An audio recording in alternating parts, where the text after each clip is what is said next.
अस्सलाम वालेकुम व्यूअर्स, कैसे हैं आप सब। उम्मीद करता हूं कि खैरियत से होंगे और अपनी अपनी ज़िंदगी में हर लिहाज से खुश होंगे। व्यूअर्स, पिछली 1 से 2 स्टोरी में आपने बहुत ज़्यादा प्यार दिया है और बहुत अच्छे से जो है वो सपोर्ट कर रहे हैं। बस आप ऐसे ही सपोर्ट करते रहें ताकि हम और भी अच्छा काम कर सकें, क्योंकि व्यूज़ और सब्सक्राइबर से हर किसी को मोटिवेशन मिलती है। तो बस यूँ ही मुझे मोटिवेट करते रहें ताकि मैं और अच्छे से आप लोगों के लिए स्टोरीज़ ला सकूँ। आज की स्टोरी हमारे साथ साजिद ने शेयर की है। बेसिकली उसका ताल्लुक़ पत्तोकी के गांव फूल नगर से है और फैमिली बैकग्राउंड से वो लोग काफ़ी तंग हाल ज़िंदगी गुजार रहे थे। और उनका फैमिली बैकग्राउंड उसकी अगर बात करें तो वो जो है काफ़ी तंग दस्ती की ज़िंदगी गुजार रहे थे, जिसकी वजह से साजिद को अपने इंटरमीडिएट के बाद और अपने उसके एक दोस्त के साथ जिसका नाम इब्रार है, उन दोनों को लाहौर आना पड़ा बैचलर्स की स्टडी के लिए। तो ये कहानी बहुत मज़ेदार होने वाली है और बिल्कुल यूनिक सी स्टोरी है। तो स्टोरी शुरू करने से पहले आप सबसे एक रिक्वेस्ट है, अगर आप इस चैनल पर न्यू हैं तो चैनल को जल्दी से सब्सक्राइब करें, बेल आइकन को प्रेस करें और कमेंट ज़रूर कीजिएगा कि वीडियो आपको कैसी लगी। और अगर आपके साथ भी कोई ऐसा एक्सपीरियंस हो चुका है या आप कोई ऐसी स्टोरी शेयर करना चाहते हैं तो दिए गए व्हाट्सएप नंबर पर शेयर करें या इंस्टाग्राम आईडी पर शेयर करें, जो कि स्क्रीन पर भी शो हो रही होगी, और नीचे डिस्क्रिप्शन में भी WhatsApp number and Insta ID mention है, वहाँ शेयर करें। आप जल्दी से अपने हैंड फ्रीज लगा लीजिए और किसी खामोश और अंधेरी जगह पर बैठ जाइए ताकि आप इस स्टोरी को और अच्छे से एक्सपीरियंस कर सकें। तो बग़ैर किसी देर के स्टोरी की जानिब बढ़ते हैं। अस्सलाम वालेकुम हारिस भाई, मेरा नाम साजिद है और मेरा ताल्लुक़ फूल नगर गाँव से है, जो कि पत्तोकी के साथ ही पड़ता है। मेरा फैमिली बैकग्राउंड जो है वो शुरू से ही काफ़ी तंग दस्ती की ज़िंदगी गुजार रहा था। हम जो है लोगों के माल मवेशी चुरा कर और उनकी ज़मीनों पर काम करके ही अपना गुज़र बसर करते हैं। लिहाजा मैं इसी वजह से अपनी पढ़ाई में काफ़ी पैशनेट था। इंटरमीडिएट में अच्छे नंबर लेने के बाद मैंने अपने एक दोस्त इब्रार के साथ प्लान बनाया कि क्यों ना हमें लाहौर जाकर स्टडी करनी चाहिए। लिहाजा हमने वहाँ पर सबसे पहले जॉब ढूंढी और जॉब के साथ जो है फिर हमने अपनी स्टडी को कैरी ऑन करने का फ़ैसला किया। यूनिवर्सिटी का नाम तो मैं आपको मेंशन नहीं कर सकता, लेकिन मैं बैचलर्स इन कंप्यूटर साइंस में वहाँ पे एडमिशन लिया और साथ पार्ट टाइम एक जॉब भी लाहौर में मैंने सिलेक्ट की कि जिससे रहाइश का भी इंतज़ाम हो सके, क्योंकि वो जॉब वाले रहाइश फ्री में ऑफ़र करते थे और साथ ही साथ मेरे अखराजात वो भी मैं खुद ही पूरे करता रहूँ और घर पे किसी किस्म का बोझ ना डालूँ। लिहाजा इब्रार और हम दोनों ही लाहौर शिफ्ट हो गए और हम दोनों में से सिर्फ मैं ही जॉब कर रहा था, क्योंकि इब्रार को उसके घर वाले सपोर्ट कर रहे थे, लेकिन मेरे घर वालों के ऐसे हालात नहीं थे कि वो मुझे सपोर्ट कर सकते। लिहाजा मुझे खुद ही अपने पाँव पर खड़ा होना था और अपने घर वालों के लिए कुछ करना था। तो मैंने जिस जगह पर जॉब करने का फ़ैसला किया वो एक टावर बेस्ड जॉब थी। तो उस जॉब में करना ये था कि जैसे सिम टावर वगैरह होते हैं तो उनकी मेंटेनेंस का काम और साथ ही साथ उनकी टेक केयर करना होती थी, और उसके साथ वो हमें फ्री रिहाइश भी ऑफ़र की जाती है कि जिसमें टावर के साथ एक छोटा सा रूम होता है जिसके अंदर सर्वर्स वगैरह रखे जाते हैं और इलेक्ट्रिकल इक्विपमेंट अंदर सेट किया जाता है। वो फुल एयर कंडीशन रूम होता है ताकि किसी भी वजह से जो है वो सर्वर्स हीट अप ना हो। तो उसी के अंदर हमें रिहाइश ऑफ़र की जाती है।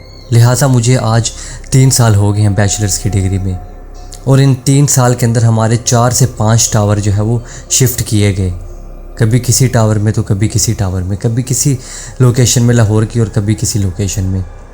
और जो भी लोकेशन मुझे लास्ट टावर से पहले मिली थी वो सारी किसी आबादी वाले और रौनक वाले और बाज़ार वगैरह वाले एरिया में होती थी कि जहाँ रात के 3-3, 4-4 बजे तक चहल पहल रहती थी और मार्केट्स ओपन रहती थी, और हमारे साथ वहाँ और भी बंदे मौजूद होते थे। जो 4 टावर हमारे शिफ्ट किए गए थे उसके दरमियान कोई भी ऐसा टावर ना था हमारे पास कि जिसके अंदर हम दोनों के अलावा कोई और पर्सन हमारे साथ ना हो।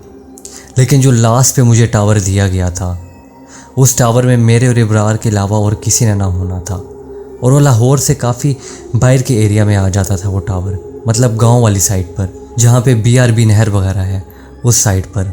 और वो एरिया अगर आप लोगों ने देखा हो तो आप जानते होंगे कि वो एरिया कितना सुनसान और बाकी शहर से कितना पिछड़ा हुआ इलाका है वो। और जिस साइड पर वो टावर था वो तो गांव की आबादी से भी काफ़ी दूर करके था। वो एक बहुत पुराना और खस्ता हाल सा टावर था, बहुत ऊंचा, और उसके अलावा उसके इर्द गिर्द ज़रा भी कोई आबादी मौजूद ना थी। और जिस दिन मुझे उस टावर की शिफ्ट के लिए उस टावर में मुंतकिल किया गया था उस दिन इब्रार भी किसी काम से गाँव गया हुआ था, उनका कोई फैमिली फंक्शन वगैरह था। लिहाजा उस दिन मैं उस टावर में बिल्कुल अकेला ही था।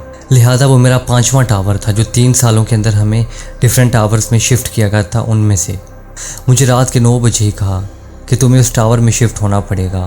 तकरीबन 10 से 11 बजे तक तुम अपना सारा सामान समेट लो।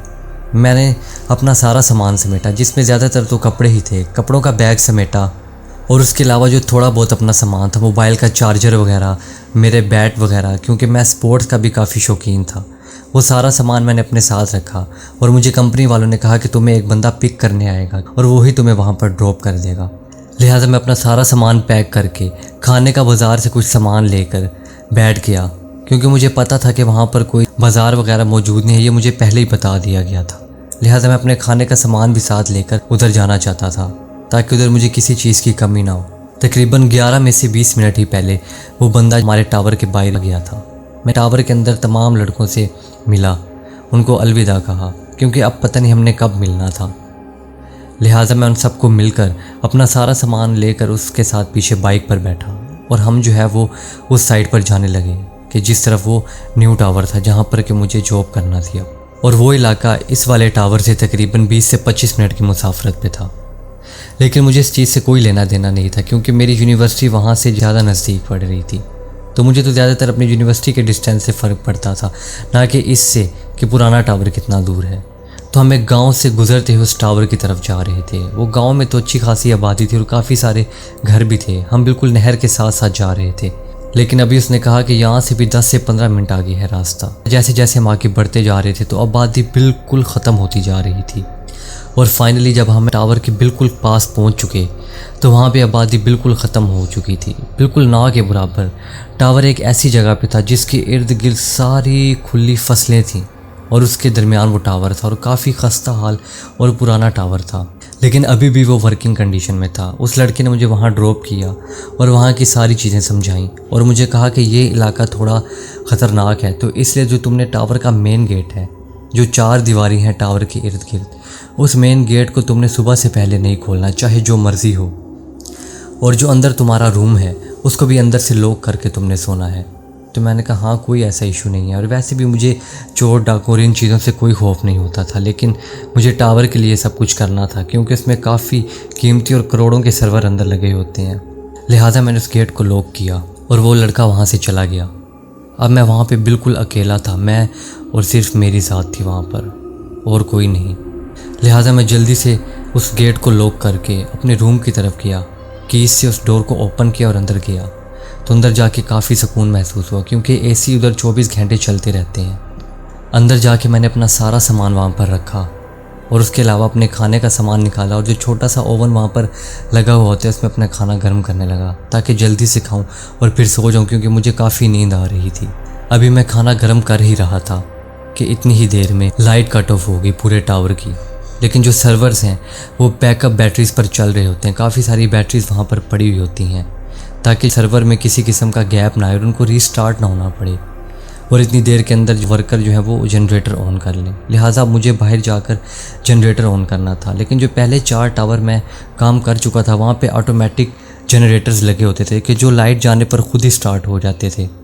लेकिन जहाँ पर जनरेटर स्टार्ट नहीं हुआ तो मुझे यकीन हो चुका था कि यहाँ पर मैनुअल जनरेटर मौजूद है जिसको मुझे बाहर जाकर खुद ही ऑन करना पड़ेगा। लिहाजा मैंने अपने रूम का डोर ओपन किया और वहाँ से बाहर निकला। जो खुला सा एक मैदान था 4 दीवारी के अंदर जहाँ पे टावर मौजूद था।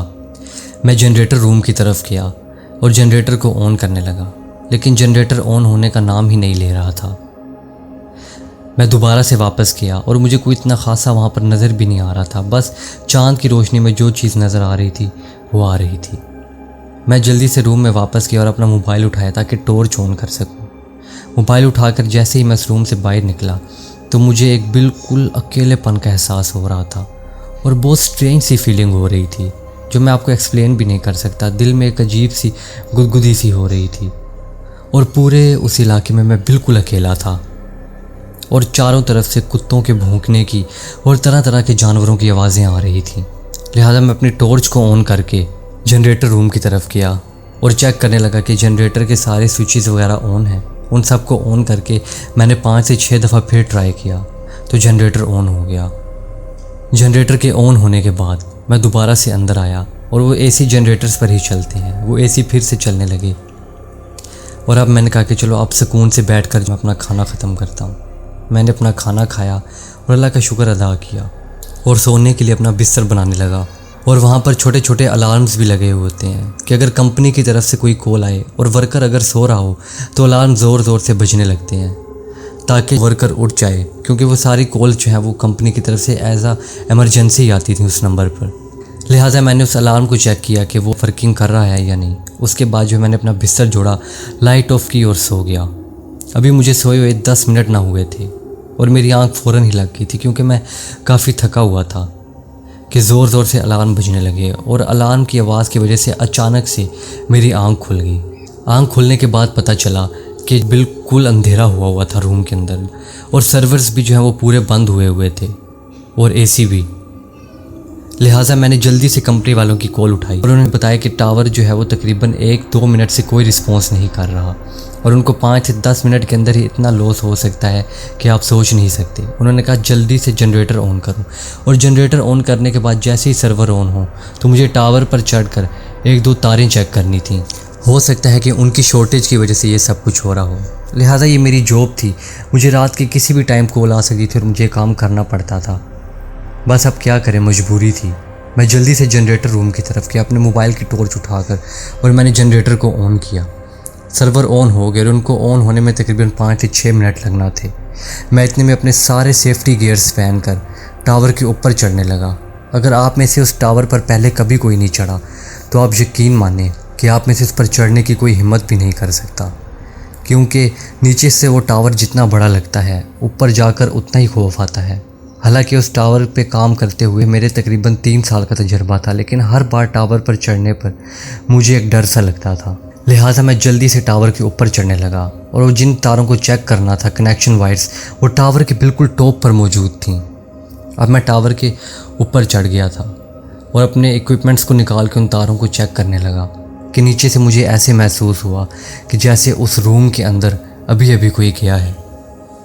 लेकिन ये कैसे हो सकता था?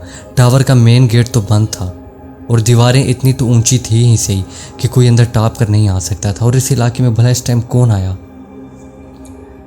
तो जो हमारे पास बड़ी टॉर्च अवेलेबल होती है जो कि हम वर्किंग के दौरान इस्तेमाल करते हैं ऊपर टावर पर, तो उसको मैंने नीचे की तरफ किया और रूम की तरफ आने लगा और देखने लगा कि क्या यहाँ वाकई में कोई है। लिहाजा वहाँ पर कोई नहीं था। मैंने चारों तरफ देखा, लेकिन फिर मैंने जनरेटर रूम की तरफ देखा तो वहाँ पर बिल्कुल काला सा साया खड़ा हुआ था। हालांकि वहाँ पर कोई बंदा मौजूद ना था, लेकिन जैसे मैं वहाँ पर टॉर्च मार रहा था तो वहाँ पर हर जगह रोशनी हो रही थी, लेकिन ज़मीन पर एक जगह पर किसी इंसान का साया था और उस पर मेरी टॉर्च भी काम नहीं कर रही थी। वो जगह स्याह की स्याह थी, लेकिन वहाँ पर खड़ा हुआ कोई नहीं था। ये देखकर जो है वो मेरी टांगें ज़ोर ज़ोर से कांपने लगी। मैं जो है बौखलाने लगा ऊपर बैठकर और मेरे लिए अब नीचे एक कदम उतरना भी मुहाल था। वायर्स को तो मैं चेक कर चुका था और उनका फॉल भी जो है वो मैंने डायग्नोस कर लिया था, लेकिन अब उनको सिर्फ रिपेयर करना था, जो कि 5 से 6 मिनट का काम था। लेकिन वो 5 से 6 मिनट मुझे 5 से 6 घंटे के बराबर लग रहे थे। मैं जैसे ही वायर की तरफ देखता था फिर मेरा ध्यान नीचे की तरफ जाता था और मैं 1 सेकंड को भी वायर की तरफ मुस्तकिल नहीं देख पा रहा था। फिर मैंने टॉर्च मारकर नीचे देखा तो वो साया अभी भी वहीं था। और हैरानी की बात तो ये है कि वो साया बहुत ज़्यादा बड़ा होता जा रहा था, काफ़ी बड़ा। अब तो मेरी टावर से नीचे उतरने की बिल्कुल हिम्मत नहीं हो रही थी। मैं ख़ुद को उस टावर पर काफ़ी सेफ महसूस कर रहा था क्योंकि वो बहुत ज़्यादा ऊंचाई पर था। लेकिन वो जो भी मखलूक थी वो कोई इंसान तो थी नहीं। उसको मेरे पास पहुंचने में 1 से 2 मिनट ना लगने थे और उसको मेरी मौजूदगी का भी बिल्कुल एहसास था। और वो इलाका इतना सुनसान था कि वहाँ पर मेरी मदद के लिए भी कोई मौजूद ना था। लिहाजा मैंने जल्दी से उस वायर को ठीक किया और अब मैं हिम्मत करते हुए आयतल कुर्सी वगैरह पढ़कर नीचे उतरने लगा। नीचे उतरते उतरते मेरा पाँव फिसला और मैं तकरीबन 5 से 6 सीढ़ियाँ नीचे की तरफ आया, लेकिन एंड पर मैंने जो है वो ज़ोर से एक सीढ़ी को पकड़ लिया। अगर ना पकड़ता तो मैं सीधा फर्श पर जाकर गिरता, तो वो मेरी ज़िंदगी का आखिरी दिन भी हो सकता था।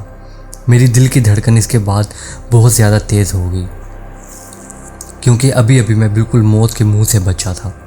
लेकिन एक मौत तो अभी भी मेरा नीचे इंतज़ार कर रही थी। वो पता नहीं क्या चीज़ थी। मैं अभी भी आंखें बंद करके नीचे उतरता रहा और ज़ोर ज़ोर से आयतल कुर्सी पढ़ता रहा। जैसे ही मैं टावर से नीचे उतरा और जल्दी से रूम की तरफ भागने लगा कि अंदर जाकर जल्दी से लॉक कर लूं, ताकि सुबह होने तक मैं इस जगह को खोलूं ही ना और अंदर ही बैठा रहूं। अभी मैं इस रूम की तरफ भाग ही रहा था कि एक पत्थर से मेरा पाँव अटका और मैं ज़ोर का ज़मीन पर आ गिरा। जैसे ही मैंने सामने देखा और अपने कपड़ों को झाड़ने लगा तो एक बड़ी काली सी और लंबी सी चीज़ मेरे सामने मौजूद थी और बहुत अजीब सी आवाज़ निकाल रही थी, इतनी अजीब के मानो जान ही निकाल देगी। और वो चीज़ बिल्कुल मेरे सामने मौजूद थी। और वो जो मेरे साथ हुआ और जो उस टाइम मेरी कैफियत थी, आप में से कोई भी उस चीज़ का 1% भी अंदाज़ा नहीं लगा सकता।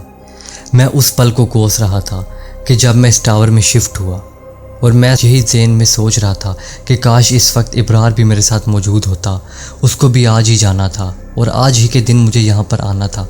मुझे तो ये सब कुछ ये इशारा लग रहा है कि आज मैं ज़िंदा नहीं बच पाऊँगा। मेरे दिल की धड़कन इतनी तेज़ हो चुकी थी कि मानो वो छाती को फाड़कर बाहर ही निकल आएगा। मैंने हाथों को एक साथ जोड़कर ज़ोर की आंखों को ऊपर रख लिया उनके, और मैं बिल्कुल ऊपर देखना ही नहीं चाह रहा था। तो इतनी देर में ऐसे लगा कि मेरी कमर पर कोई बहुत भारी सी चीज़ आकर बैठ गई है। मैं समझ चुका था ये वही चीज़ है और वो काफ़ी तेज़ और खौफनाक आवाज़ें निकालने लगी थी। मैं उन आवाज़ों को बर्दाश्त ना कर सका और ना ही इस चीज़ को कि वो चीज़ मेरे ऊपर बैठी हुई है, और मैं बेहोश हो गया। मेरी आंख खुली तो मैं उस रूम के अंदर था और कंपनी के 3-4 बंदे भी मेरे ऊपर खड़े हुए थे। उन्होंने मुझे बताया कि तुम बाहर बेहोश हमें मिले। तो मैंने उनसे पूछा कि आप लोग यहाँ पर अचानक कैसे आ गए। तो उन्होंने कहा कि जैसी कंपनी के जो टावर हैं वो 5 से 10 मिनट से ज़्यादा बंद हो जाए और आगे से कोई रिस्पॉन्स भी ना कर रहा हो तो मेन टीम को आना पड़ता है, क्योंकि उनके लिए काफ़ी लॉस का काम होता है।